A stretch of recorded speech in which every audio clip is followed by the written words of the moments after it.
날씨가 많이 덥습니다. 장마가 끝났나 싶은데 아직도 또 돌아오는 주에도 비 예보가 있습니다. 비가 적당하게 내려서 농사 짓는 분들에게나 또한 모든 일하는 분들에게 필요한 만큼 쏟아지고 또한 홍수가 나지 않고 이 땅이 풍요롭게 윤택하게 되기를 바랍니다. 행복주의라는 말을 아십니까? 인간은 누구나 자기 자신의 행복을 추구한다는 그런 의미의 단어입니다. 아마 행복주의보다는 쾌락주의라는 말이 조금 더 익숙하리라 생각합니다.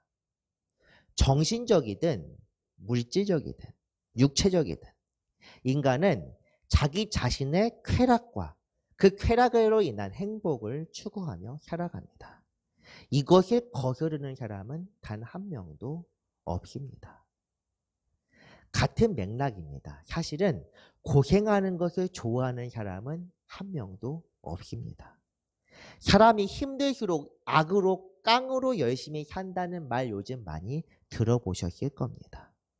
그런데 이런 식으로 힘든 것들 때문에 열심히 산다는 것은 결국에는 일시적인 것일 뿐입니다. 오랫동안 고통과 고생이 계속되고 혹은 몸의 아픔이나 아니면 삶의 어려움이나 이런 고생이 오래되면 오래될수록 사람은 무기력해집니다. 지칩니다. 결과적으로는 그 속에서 헤어나오지 못합니다. 처음에는 현 상황에 대해서 힘을 내보고 때로는 분노의 힘으로 살아간다고 하더라도 나중에는 그 상황을 어느 순간 받아들이고 체념하는 것이 일반적인 사람들의 모습입니다. 그런 점에서 사실 하나님께서 인간에게 베푼다 혹은 인간에게 허용하신다고 하는 그런 고난은 우리가 어찌 보면 받아들이기 참 어려운 것들이 많습니다. 이해하는 것이 상당히 힘듭니다. 때로는 가혹할 정도로 오랫동안 극심하게 찾아오는 고난들이 있는가 하면 평생 고생이라 할 만한 것 없이 평안하게 살아가는 사람들의 모습도 보곤 합니다. 물론 그 평안하다고 하는 그런 것들조차도 그 당사자가 돼보지 않으면 모르기는 합니다. 성경에서도 고난이나 고생에 대한 그런 말들은 참 많이 등장합니다. 고난과 고통을 메인으로 다루는 욥기와 같은 성경을 굳이 생각하지 않더라도 시편이나 전도서와 같은 내용들에서는 고난에 대해서 상당히 많은 내용이 기록되어 있습니다. 또한 예언서들을 읽어보아도 예언자들이 하나님의 뜻을 자신의 몸의 고통과 고생으로 예표하는 그런 형식의 내용들도 많이 있습니다. 그런데 공통적으로 그 고난을 달게 받아들이는 사람들은 없습니다. 고난을 허용하시는 하나님께 대한 원망이 대부분이며 좀 잘 봐준다고 하더라도 고난 때문에 무기력하고 슬픔 중에 빠져 있어서 한탄하는 사람들의 이야기가 많이 등장합니다.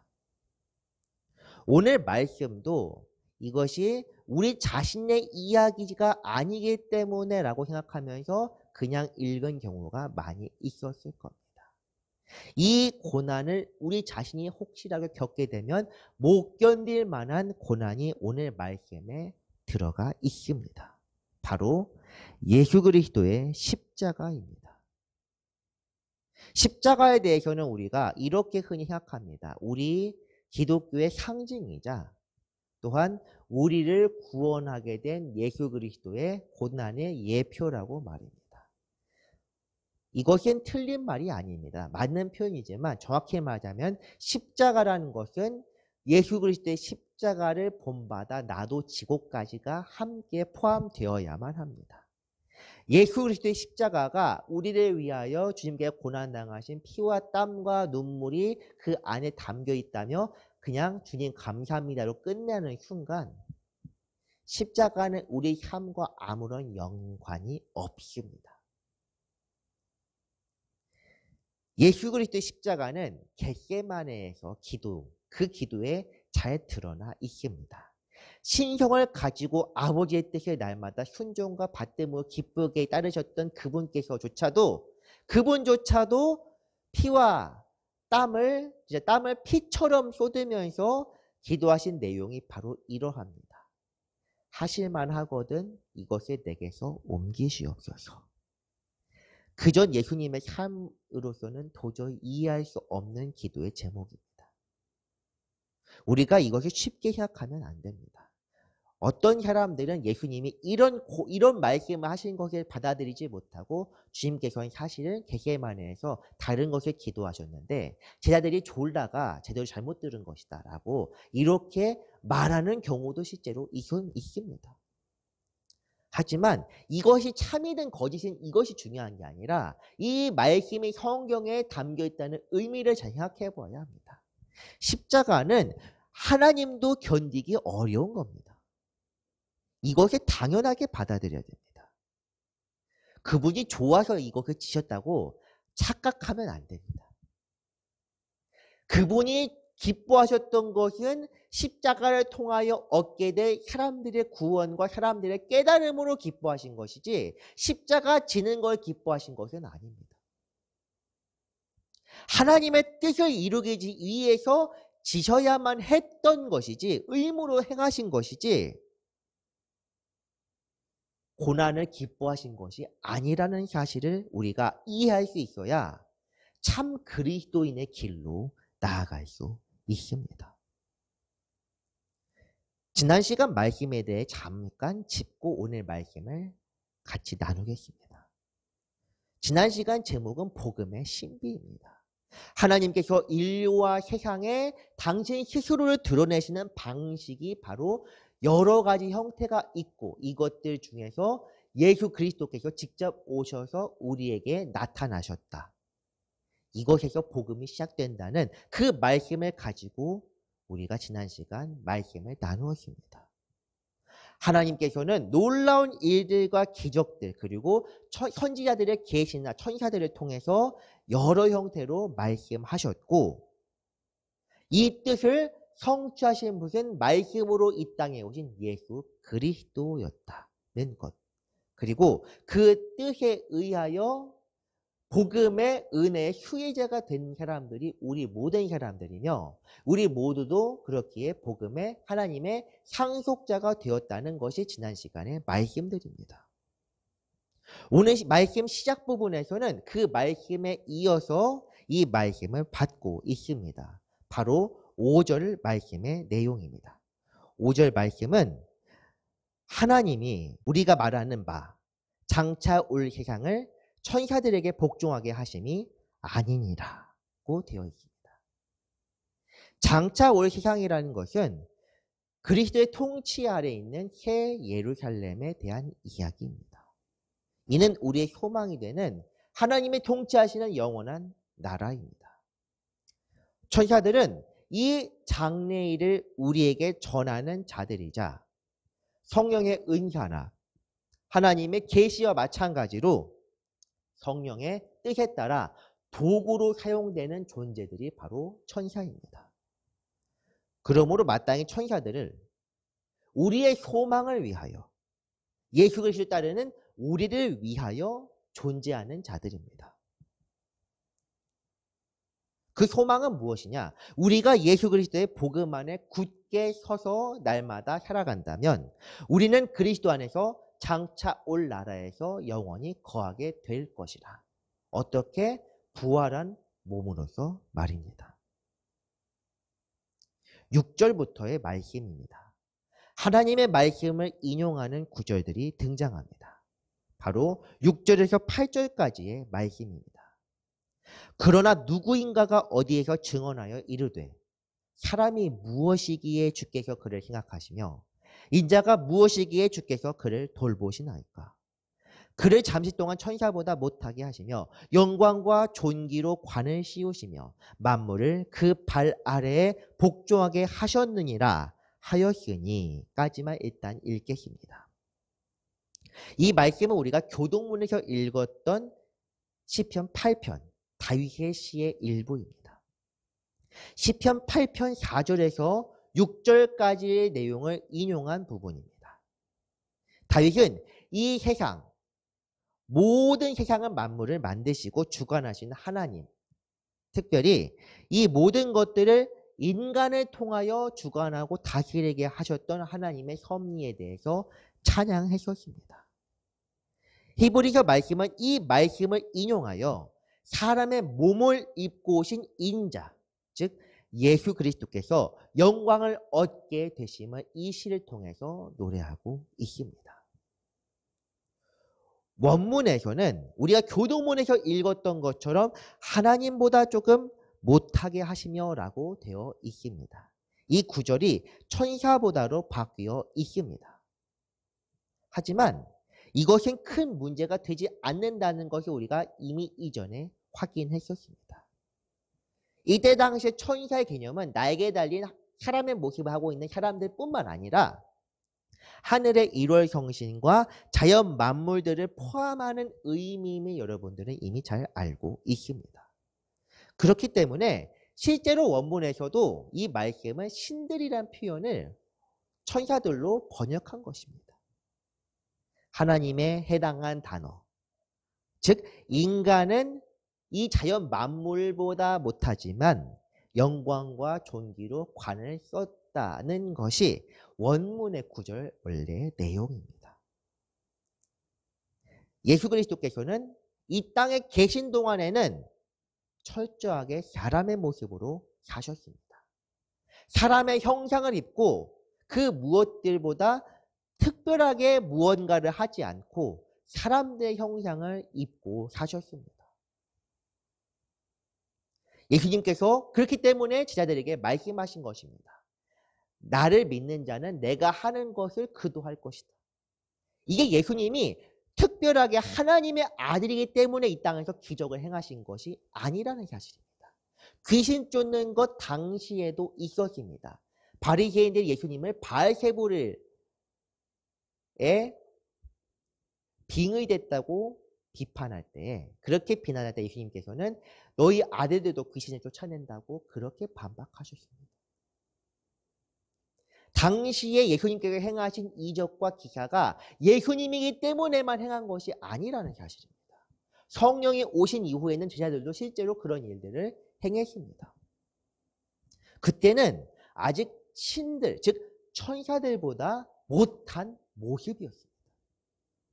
하지만 그분이 부활을 통해서 영화롭게 되었을 때에 그분은 가장 영광스럽고 위대하신 분이 되었습니다.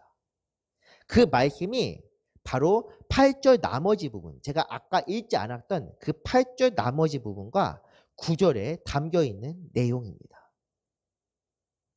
만물을 그 발 아래 복종하게 하셨느니라 하였으니 만물로 그에게 복종하게 하셨은즉 복종하지 않은 것이 하나도 없어야 하겠으나 지금 우리가 만물이 아직 그에게 복종하고 있는 것을 보지 못하고 오직 우리가 천사들보다 잠시 동안 못하게 하심을 입은 자 곧 죽음의 고난 받으심으로 말미암아 영광과 존귀로 관을 쓰신 예수를 보니 이를 행하시면 하나님의 은혜로 말미암아 모든 사람을 위하여 죽음을 맛보려 하심이라. 아멘. 특히 이 말씀에서는 오늘의 제목이자 주제가 되는 고난이라는 말씀이 나와 있습니다. 천사들 혹은 하나님의 영적 존재들은 죽음을 맛보지 않습니다. 영적인 존재이기 때문입니다. 죽음은 육체를 입은 존재들만이 갖는 것입니다. 하지만 예수님께서는 분명 죽음을 경험하셨습니다. 육체를 입고 있었다는 의미입니다. 이 말씀 속에서 성경이 분명히 말하고 있습니다. 죽음의 고난을 통하여 영광과 존귀의 관을 쓰셨다. 죽음을 통하여, 고난을 통하여. 이 고난을 겪은 이유가 바로 모든 사람을 위하여 베푸신 하나님의 은혜입니다. 우리가 분명히 알아야 할 것은 예수님께서 고난과 십자가를 지신 이유가 바로 우리를 위하여라는 사실입니다. 우리의 죄를 대신한다는 대속의 의미도 있지만 우리 인간들의 연약함을 체휼하기 위하여 그 고난을 같이 했다는 의미 또한 담고 있습니다. 요즘 들어 공감이라는 표현들을 많이 사용합니다. 세상뿐 아니라 교회에서도 공감이라는 표현을 많이 사용합니다. 공감의 복음이다. 공감 중심의 사역, 공감의 목회. 많이 들어봤고 심지어 목회 성장 세미나 같은 데서도 공감인지 공갈인지 잘 모르겠습니다. 왜냐하면 제가 이렇게 표현한 이유는 이 표현이 교회에 들어오는 것이 사실 좋은 의미가 아니기 때문입니다. 공감 좋아하는 사람들은 무언가 결핍을 가지고 있는 사람들입니다. 공감이란 말 자체에 담겨있는 의미는 함께 공자에 느낄 감자입니다. 함께 느낀다는 의미입니다. 느끼는 건 무엇이냐? 마음의 움직임, 즉 감동입니다. 물론 성령의 감동이라는 표현도 사용하는데 사실 이것도 엄밀히 말하면 이 성령의 역사하심을 다 드러내는 표현은 아닙니다. 성령의 감동이 아니라 성령의 역사하심에 우리가 흠뻑 빠지는 것입니다. 공감은 그런데 마음에서 느끼는 혼적인 것에 담는 표현입니다. 이것을 어찌 보면 노골적으로 드러내고 있습니다. 진짜로 공감이라는 의미를 영적으로 쓰고 싶으면 성령 안에서 성령이 우리의 영과 공명한다고 해야 정상입니다.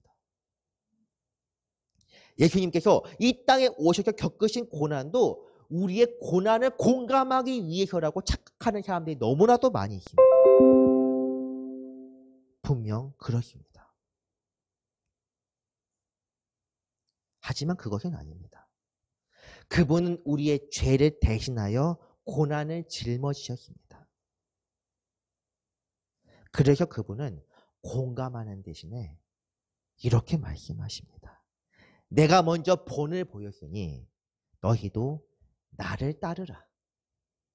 그 말씀이 우리가 잘 아는 말씀입니다. 제가 수시로 인용하는 말씀이기도 합니다. 그 말씀에 대해서 같이 한번 보겠습니다. 인터넷 상태 때문에 프리즘이 잠깐 끊긴 것에 대해서 사과의 말씀드리며 누가복음 9장 23절을 읽겠습니다. 또 무리에게 이르시되 아무든지 나를 따라오려거든 자기를 부인하고 날마다 제 십자가를 지고 나를 따를 것이니라. 자기 십자가를 지고 나를 따르라. 내가 십자가 질 테니 너희는 존귀 영광을 받아라 하신 적 없습니다. 분명히 기억하시기 바랍니다. 고난을 통해 온전해진다. 오늘 말씀에도 나와 있지만 고난을 통하여 온전해지는 것은 예수 그리스도 한 분만의 영광이 아닙니다. 그분이 우리 고난까지 같이 짊어지셔서 우리는 앞으로 꽃길만 열린다고 생각하는 건 더더욱 아닙니다. 우리는 그리스도를 따른다고 결심한 순간 필연적으로 고난을 겪어야 할 운명을 갖게 됩니다. 이는 그리스도인자 제자된 자들의 마땅한 바입니다. 오늘 서두에서 말했던 것처럼 그러면 우리는 평생 고난을 겪어야 하기 때문에 무기력증과 우울감에 빠져 있어야 하느냐? 그건 또한 아닙니다. 세상에서는 그러합니다. 그런데 하나님께서는 분명 고난을 통해 우리를 연단하시고 온전하게 하십니다. 예수 그리스도께서 그리하셨던 것처럼 말입니다. 그래서 히브리서에서는 오늘 말씀에서 이렇게 말하고 있습니다. 그러므로 만물이 그를 위하고 또한 그로 말미암은 이가 많은 아들들을 이끌어 영광에 들어가게 하시는 일에 그들의 구원의 창시자를 고난을 통하여 온전하게 하심이 합당하도다. 다시 한번 나옵니다. 고난을 통하여 온전하게 하심이 합당하도다. 10절은 9절의 말씀을 받고 있습니다. 예수 그리스도께서 고난을 겪은 이유는 우리 모두를 위해서. 이게 9절입니다. 10절은 이제 우리를 포함한 만물 피조물들이 그를 위한다는 말로 연결됩니다. 그분이 우리를 위하셨기에 이제 우리가 그분을 위한다. 만물과 하나님을 연결하는 매개체가 바로 고난이고 십자가입니다. 예수 그리스도는 우리와 똑같이 고난과 죽음을 경험하심으로써 온전하게 되셨습니다. 그리고 예수 그리스도의 고난을 통해 우리는 구원을 받게 되었습니다. 이것이 바로 복음입니다. 온전하게 혹은 완전하게 되었다는 말이 잘 실감나지 않을 수도 있는데 이해를 돕기 위해서 이후 내용에서는 이 부분에 대한 설명을 보충하고 있습니다. 그렇기 때문에 11절과 12절 말씀으로 이어집니다. 거룩하게 하시는 이와 거룩하게 함을 입은 자들이 다 한 근원에서 난지라. 그러므로 형제라 부르시기를 부끄러워하지 아니하시고 이르시되 내가 주의 이름을 내 형제들에게 선포하고 내가 주를 교회 중에서 찬송하리라 하셨으며. 아멘. 거룩하게 하시는 분은 10절에서 구원의 창시자라 불렸던 예수 그리스도를 의미하는 것입니다. 거룩하게 함을 받는 사람은 마땅히 구원의 수혜자가 되는 복음을 믿는 자들, 우리를 포함한 복음을 믿는 모든 사람들을 가리키는 표현입니다. 성도라는 말이 바로 여기에 있습니다. 거룩하게 함을 입은 무리가 성도입니다. 이 거룩한 무리라는 의미는 예수 그리스도를 통하여 의롭게 함을 받고 구원의 길에 들어선 사람들에게 해당되는 표현입니다. 우리가 복음을 믿고 예수 그리스도를 내 삶의 구주로 받아들여 삶의 변화로까지 이어져야만 그것이 성도들의 마땅한 모습이자 온전한 모습이라고 할 수 있는 것입니다. 또한 그리스도께서는 그런 성도들을 형제라고 불러주십니다. 이것이 우리의 영광이자 자랑입니다. 죄송합니다. 형제, 자매로 불러주십니다. 본질상 신형을 가지신 하나님과 본질상 진노의 자녀인 우리가 결코 섞일 수 없는 것은 당연지사입니다. 하지만 예수 그리스도께서 고난을 통하여 이 세상에서 온전하게 되셨기 때문에 하나님의 나라가 아닙니다. 이 세상에서 고난을 통하여 온전하게 되셨기에 그 영광은 복음을 받아들인 모든 사람들에게도 나누어지는 것입니다. 주 안에서 형제 자매라고 하는 것은 바로 이것을 의미합니다. 그저 한 교회를 다니고 한 예배를 드리고 한 식사를 한다고 이루어지는 것이 아니라 형제 자매가 예수 그리스도와 모든 삶과 때로는 고난까지 나누는 그런 가족 공동체를 의미하는 것입니다. 영광뿐 아니라 고난까지도 모든 것을 함께 나누게 됩니다. 참 어려운 말씀입니다. 그런데 한 가지 더 있습니다. 복음 안에서 새롭게 된 자들은 예수 그리스도의 자녀라고 또한 칭함을 받게 됩니다. 하나님의 자녀뿐 아니라 예수 그리스도의 자녀입니다. 또다시 내가 그를 의지하리라 하시고 또다시 볼지어다. 나와 및 하나님께서 내게 주신 자녀라 하셨으니 자녀들은 혈과 육에 속하였음에 그도 또한 같은 모양으로 혈과 육을 함께 지니심은 죽음을 통하여 죽음의 세력을 잡은 자 곧 마귀를 멸하시며 또 죽기를 무서워함으로 한평생 매여 종노릇하는 모든 자들을 놓아주려 하시니. 특히 14절 말씀에서는 예수 그리스도께서 이 땅에서 육신을 입게 된 이유가 분명히 드러납니다. 죽음의 권세를 이기시고 죽음의 권세를 소멸하시기 위하여 육신의 결과가 되는 죽음을 직접 경험하시고 견디시사 승리하신 것입니다. 육신의 결과에 대해서는 사도 바울도 로마서에서 분명히 말하고 있습니다.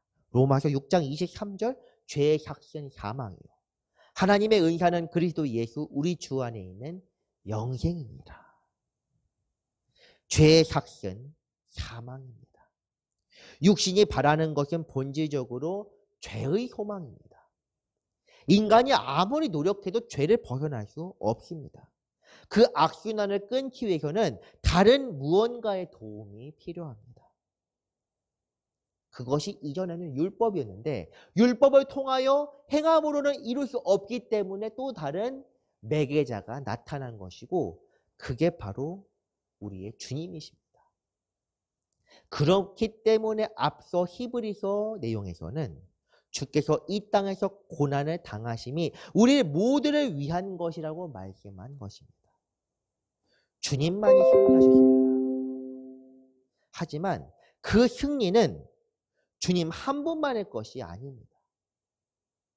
주님의 편에선 모든 사람들이 같이 나누는 것입니다. 이 말씀을 우리가 어떻게 이해하면 좋은가? 승리를 거둔 사람이 한 사람이 개인전에서 우승을 했지만 그 영광은 그 사람의 소속된 팀과 나라가 함께 나눈다는 것으로 이해하면 조금 더 쉬울지도 모르겠습니다. 영광을 얻으신 것은 주님입니다. 하지만 금메달을 하나님의 나라에서 가져갑니다. 그 나라의 일원으로 초대하시고 인정해 주시는 하나님께서 우리를 불러주신다면 우리도 함께 금메달 얻은 나라에서 우승할 수 있습니다. 그렇기 때문에 우리가 이길 길은 하나뿐입니다. 주님이 승리자임을 인정하는 것.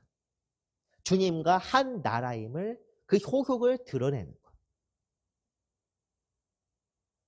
대한민국의 금메달은 대한민국 국적의 사람들 뿐입니다. 마찬가지로 하나님 나라의 승리는 하나님 나라의 사람들만 해당되는 것입니다. 죄의 권세를 이겨낼 길, 즉 주님께서 온전히 우리의 구원자이자 대속자이자 이것을 믿고 의지하고 신뢰하여 주님의 자녀로 불리는 것뿐입니다. 이것이 하나님께서 우리에게 베푸신 은혜이자 복음입니다.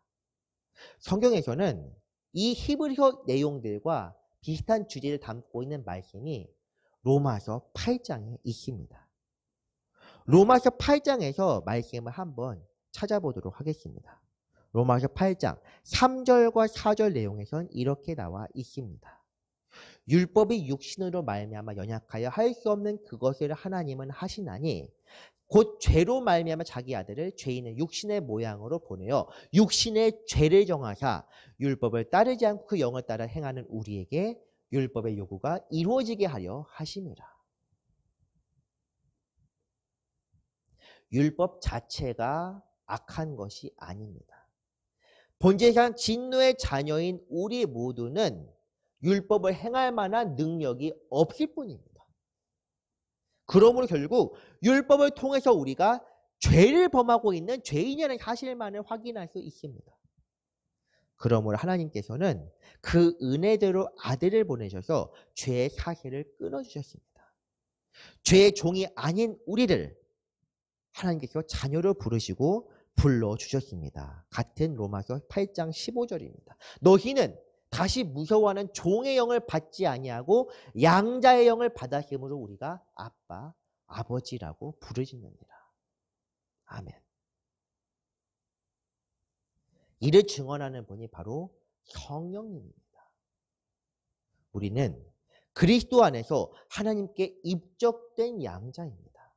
태생적 아들, 딸이 아니라 입적된 사람들입니다. 그렇기 때문에 우리는 양자로 입적시켜 주신 분에게 무한히 감사하고 날마다 고개를 숙일 수밖에 없습니다. 그분 안에서 생명을 얻게 되었는데 그 이상 감사할 수 있는 이유가 더 필요하겠습니까? 그분을 통하여 우리는 죄의 권세를 깨트릴 수도 있게 되었습니다. 여기까지가 복음의 본질이며 원리입니다. 우리가 이해할 수 있는 영역은 여기까지입니다. 하지만 복음은 그 복음의 심리적 측면이 지난 시간에 말씀드렸던 것처럼 복음은 여기서 끝이 아닙니다. 앞서 말한 것처럼 우리는 자녀가 된 사람들, 양자입니다. 자녀가 된 사람들입니다. 양자된 자들은 그 은혜에 감사하며 살아가야 하는데 그것은 날마다 고개를 숙이면서 주님 감사합니다. 우리가 이제 주님 안에서 복을 누렸네. 누리세 할 문제가 아니라는 겁니다. 은혜에 받으시면 보답하는 게 인간된 도리입니다. 그리고 그 도리란 무엇이냐? 성경에 나와 있는 것처럼 그리스도를 위하여 이제 우리가 살아가는 것입니다. 그리스도를 위하여 살아간다는 것이 무엇이냐? 자녀가 해야 될 일에 대해서 같은 말씀 17절에 나와 있습니다. 자녀이면 또한 상속자 곧 하나님의 상속자요. 그리스도와 함께한 상속자니 상속되었습니다. 우리가 그와 함께 영광을 받기 위하여 고난도 함께 받아야 할 것이니라. 아쉽게도 영광은 고난을 통하여 이루어지는데 원인을 제거하고 결과만 받는 것은 불가능합니다. 아쉽습니다. 우리는 고난에 함께한 상속자입니다. 하지만 세상의 고난과 다르게 우리는 고난을 통하여 온전하게 함을 그 약속을 받았습니다. 그것이 바로 하나님의 은혜입니다. 말씀에 나온 것처럼 우리가 하나님의 양자로 하나님의 유업에 참여하는 사람들이고 예수님께서 고난을 통하여 온전히 되신 것처럼 그리스도의 십자가를 통하여 우리 또한 온전하게 될 수 있습니다. 성도로서 십자가를 지는 것은 마땅한 일입니다. 교회에서만 주님의 말씀을 듣고 주님을 찬양함으로써 끝난다면 참 좋겠지만 그것이 전부가 아니라는 사실입니다. 삶 전체를 주님께 드려야 합니다. 그냥 은혜는 거저 주는 것이 맞습니다. 하지만 은혜의 대가는 분명히 있습니다. 그것이 바로 우리의 삶입니다. 죽을 수밖에 없으니 살려놨으니 이제 너는 내 것이다. 그게 싫으면 죽어야지요. 그것이 바로 멸망의 심판입니다. 철저하게 당위적입니다. 기독교의 복음은 철저하게 당위적입니다. 그냥 거저 주는 것이 아닙니다. 거저 주었으니 너희도 이제 나한테 주어라입니다. 죄의 소욕을 완전히 죽이고 의의 길로 나아가며 살아가는 것, 이것이 우리 삶의 방향이 되어야만 합니다. 자기 십자가를 진다는 이 표현에 대해서 불편하게 여기시는 분들이 굉장히 많습니다. 오히려 바깥의 사람들은 십자가의 의미를 모르기 때문에 별 크게 불편함을 느끼지 않습니다. 오히려 고생 끝에 낙이 온다는 그런 속담도 있는 것처럼 어찌 보면 당연하게 받아들이는 사람들도 있습니다. 십자가를 불편히 여기는 사람들은 이 교회에 있는 사람들이 더욱 심합니다. 제일 불편하게 여기는 단어들 몇 개를 추려보겠습니다. 고난, 십자가, 절제, 겸손, 이런 표현들을 굉장히 불편하게 여깁니다. 십자가에 대해서 어떤 목사님이 6개월 넘게 설교를 하셨다는 이야기를 들었습니다. 성도들이 죽으려고 한다는 이야기도 들었습니다. 반응. 왜 목사님이 십자가만 이야기하느냐? 말씀을 받아들이지 않기 때문에 그런다는 이야기도 들었습니다.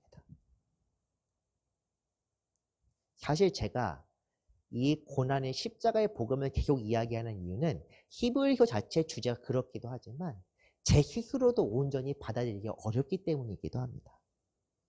말씀을 하나님께 받아서 전한 저도 그러할진데 듣는 분들도 큰 차이가 없을 거라는 생각은 하고 있습니다. 이렇게 불편하게 여기는 건 무엇이냐? 제 경험상 이야기하는 것입니다. 죄입니다. 육신의 소욕입니다. 이것을 인정하긴 싫어합니다. 내가 지금 이것을 불편하게 여기는 건 내 죄 때문이다. 이게 사실 맞는데 인정하기 싫어합니다. 내가 원하는 것을 하지 말라. 내가 원치 않는 것을 하라는 말. 이것처럼 불편한 것이 더 있겠습니까? 하지만 믿는 자에게 은혜를 베푸시는 분은 바로 하나님이십니다. 그 말씀이 바로 오늘 본문이 이제 나머지 마지막 부분들입니다. 그러므로 그가 범사의 형제들과 같이 되심이 마땅하도다. 이는 하나님의 일을 자비하고 신실한 대제사장이 되어 백성의 죄를 속량하려 하심이라. 그가 시험을 받아 고난을 당하셨은즉 시험 받는 자들을 능히 도우실 수 있느니라. 아멘. 그분이 고난을 당하신 이유는 우리의 죄를 없이 하기 위함뿐만이 아닙니다. 그것도 있지만 이미 이겨내신 분으로서 졸업하신 선배님께서 우리의 고난을 알고 우리에게 자문을 해 주시는 것입니다. 때로는 힘들면 옆에서 힘내라 응원해 주시기도 합니다. 알고 계시기 때문에 정확히 말하자면 사람들로 핑계하지 못하게 하기 위하여